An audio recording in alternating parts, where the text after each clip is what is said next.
8.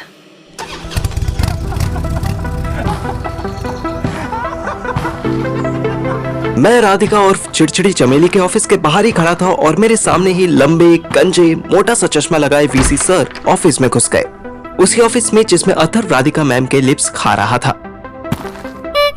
VC sir ने अंदर घुसते ही देखा कि अथर्व फ्लोर के पास बैठा कुछ उठा रहा है। राधिका उन्हें कहीं नजर नहीं आई। तुम कौन हो? यहाँ क्या कर रहे हो? अथर्व ने जैसे ही वीसी सर को देखा वो डर गया। अरे सर वो मैं मोबाइल उठा रहा था। मोबाइल। हाँ। How dare you bring a mobile phone? तुम्हें रूल्स नहीं पता कि mobile is not allowed in college premises? इसको अपने बैग में रखना होता है। And where is Radhika? Atharv ने बाथरूम की ओर इशारा किया। वो एक्चुअली मैम ने मेरे पास मोबाइल देख लिया था तो वही पनिश करने के लिए। मुझे अथर्व का झूठ सुनकर बड़ी खुशी हुई। मेरा चेला कितनी जल्दी मेरे जैसा बनते जा रहा था।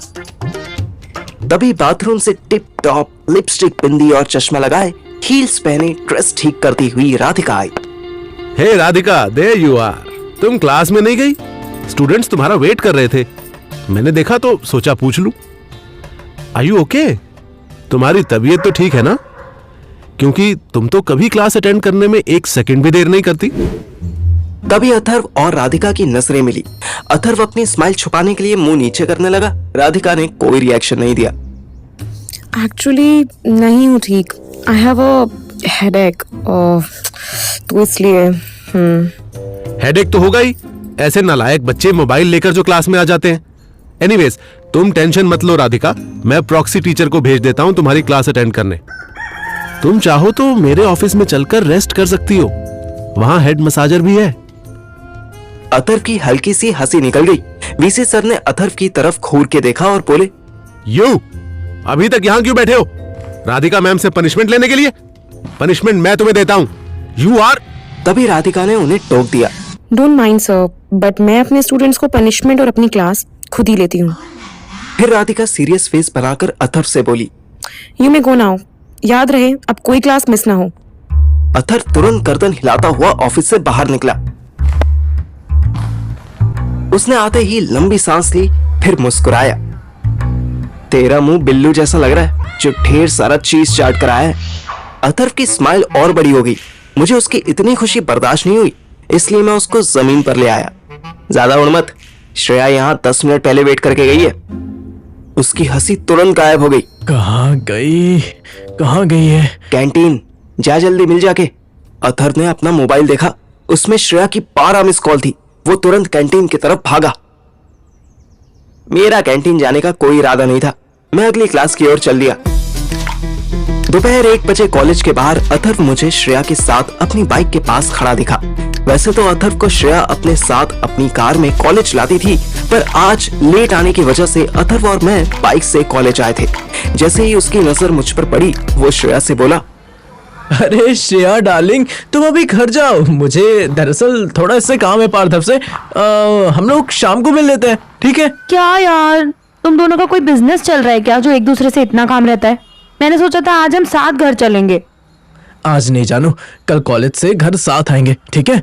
पक्का। अच्छा, और घर से कॉलेज क्यों आएंगे? झाड़ू लगाने? कल संडे है मिस्टर। ओहो, तो परसों मंडे को। हाँ okay, will see you in the evening. फिर श्रेया मेरी तरफ घूमी और हंसते हुए बोली, लो रामू काका, ठाकुर साहब इज ऑल योर्स। वो हंसी और चली गई। पीछे मैं और अथर्व रह गए। ये रामू काका और ठाकुर साहब का क्या सीन है बे? बकवास है वो, उसे छोड़। तू जल्दी से ये बता, हुआ क्या था अंदर? क्योंकि तेरे तो थप्पड़ पड़ा था और वो आवाज तो बाहर तक आई थी। उसके बाद श्रेया आ गई थी। अथर्व ने स्टाइल से अपनी फिंगर्स क्रैक की, फिर अंगड़ाई लेने की एक्टिंग की, फिर प्राउडली बोला, अरे जलवे हैं तेरे भाई के। हाँ, तू ही तो ग्रीक गॉड है। अब भाव कम खा, पहले बता कि क्या हुआ था। उसने मेरे कंधे पर हाथ रख लिया। थप्पड़ तो उसने मुझे मार दिया। मोबाइल में भी शायद कुछ रिकॉर्ड हो गया, पर मैंने ध्यान नहीं दिया। मैंने सोचा कि अरे यार, अगर ब्लैकमेलिंग से किसी लेडी को कन्विंस किया तो क्या घंटा कन्विंस किया।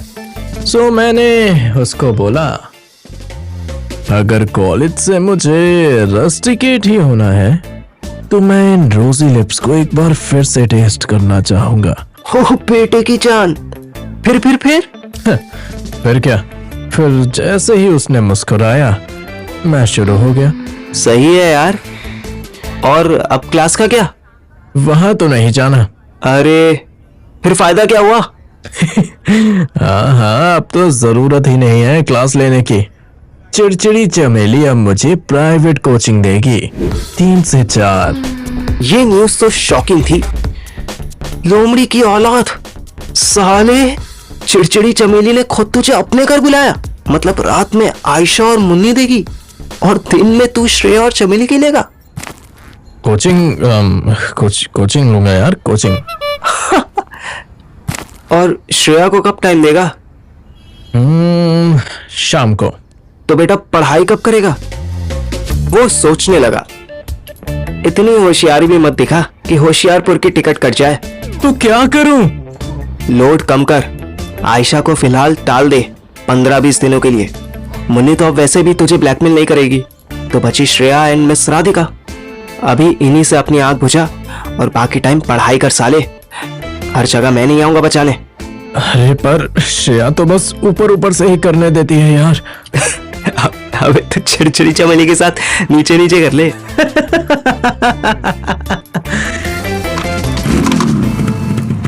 फिर अतुल ने बाइक स्टार्ट की और फुल स्पीड में चलाता हुआ पहले मेरे घर पहुंचा। चल कल मिलता हूं तुझसे। दोपहर के 2:30 बजे अतुल घर पहुंचा। घर में घुसते ही उसे मम्मी दिखाई दी। माँ, खाना वापस आके खा लूंगा। टैक्सेशन वाली मैम ने कोचिंग के लिए बुलाया है। ठीक है, जा रहा हूं। इससे पहले कि मम्मी कुछ कहती, अतुल तुरंत बाथरूम में घुसा और 5 मिनट में नहाकर बाहर आ गया। फ्रेश होकर सीटी बजाता हुआ अतुल ढेर सारा डिओड्रेंट मारकर राधिका उर्फ चिड़चिड़ी चमेली के घर चल दिया। राधिका मैम का घर ज्यादा दूर नहीं था। ठीक 3 बजे अतुल उनके घर पहुंचा और डोरबेल बजाई। राधिका ने खुद दरवाजा खोला। उसने दोपहर के वक्त ही ब्लैक कलर की नाइटी पहनी हुई थी। अतुल को देख उसने स्माइल की। अरे वाह, यहाँ तो परफेक्ट ऑन टाइम आ गए तुम। क्लास आने में क्यों लेट हो जाते हो? मैं अब से क्लास में भी टाइम पे आया करूंगा। राधिका दरवाजे से हटी तो अतुल अंदर घुसा। राधिका का घर बहुत अच्छे से सजा हुआ था। घर में घुसते ही छोटा सा काउच था। उसके सामने टेबल पर ढेर सारे फ्रूट्स रखे थे। उसी के साथ एक सुंदर से ग्लास में वाइन थी। पूरे घर में बहुत सारी एंटीक आइटम्स रखी थी। पर अतुल की नजर एक ही आइटम पर जा टिकी। राधिका ने नाइटी के अंदर कुछ नहीं पहना था। अतुल को नाइटी के अंदर के दोनों ग्लोब साफ नजर आने लगे। अथर्व, खड़े क्यों हो? बैठो ना, कुछ लोगे? कुछ क्यों, सब कुछ लूंगा। चमेली मस्त होकर हंसी। दोनों अगल बगल बैठ गए। मस्त हो तुम। कुछ पीने के लिए लोगे? राधिका ने टेबल पर से वाइन का ग्लास उठाया और एक सिप लिया। अब अतुल से रहा ना गया। इससे पहले कि वो वाइन अंदर ले दी, अतुल ने उसे ऐसे किस किया कि उसको वाइन का टेस्ट आ गया। राधिका ने उसे प्यार से अलग किया। Don't rush. आते ही ऐसे स्टार्ट मत हो जाओ। तो कब तक वेट करूं? स्टडी करने तक। देखो, मैंने तुम्हें 2 घंटे की क्लास के लिए बोला है ना, तो फर्स्ट आवर हम सिर्फ स्टडी करेंगे और कुछ नहीं। ओके? और सेकेंड आवर अब क्या करेंगे? राधिका इतनी जोर से हंसी कि उसके ग्लोब आपस में टकरा गए। अथर्व के लिए सब्र करना अब मुश्किल होने लगा। अच्छा ma'am, can I ask you something if you don't mind? Why would I? पूछो ना। वैसे मुझे आइडिया है कि तुम क्या पूछोगे, पर पूछो। आप कॉलेज में इतने खड़ूस क्यों होते हो? राइट? देखो, एक तो मैं सिंगल हूँ, plus I know I am so beautiful, so elegant. तो तुम्हारे जैसे कमजोर दिल के लड़के, लुकिंग लाइक अ वाव वाले लड़के कहीं डिस्ट्रैक्ट ना हो जाएं, इसीलिए मैं ऐसे खड़ूस बनकर रहती हूँ। फिर प्रोफेसर का तो तुम्हें पता ही होगा, 40 से 60 तक हर एज का प्रोफेसर मुझ पर लाइन मारता है। But I never wanted to mix personal and professional life till today. पर तुम कुछ अलग निकले. तुम्हारे उस एक्शन से मुझे पहले तो बहुत गुस्सा आया, पर you impress me a lot. इतनी हिम्मत आजकल के लड़कों में क्या मर्दों में भी नहीं होती. मेरे पास और भी कुछ ऐसा है जो शायद आजकल के लड़कों में ना हो. अच्छा, और वो क्या है? स्टैमिना. राधिका ने एक पल उसकी तरफ घूर कर देखा. अथर्व ने भी नजरें नहीं हटाई. फिर वो सीरियस टोन में बोली, You know what? मुझे लगता है कि हम सेकेंड आवर में ज्यादा अच्छे से स्टडी कर पाएंगे. अथर्व कंफ्यूज हुआ. राधिका ने आगे बढ़कर उसे किस कर लिया और उसे काउच पर लिटा दिया. अथर्व के लेफ्ट हैंड ने बस 1 सेकंड में उसकी नाइटी उतार दी. राधिका की सुपर सेक्सी फिगर देख अथर्व सुपर हार्ड हो गया. और तभी डोरबेल बजी. किसी ने राधिका को नाम लेकर बुलाया. ओह शिट, इसे भी अभी टपकना था. वो आवाज अथर्व को जानी पहचानी लगी.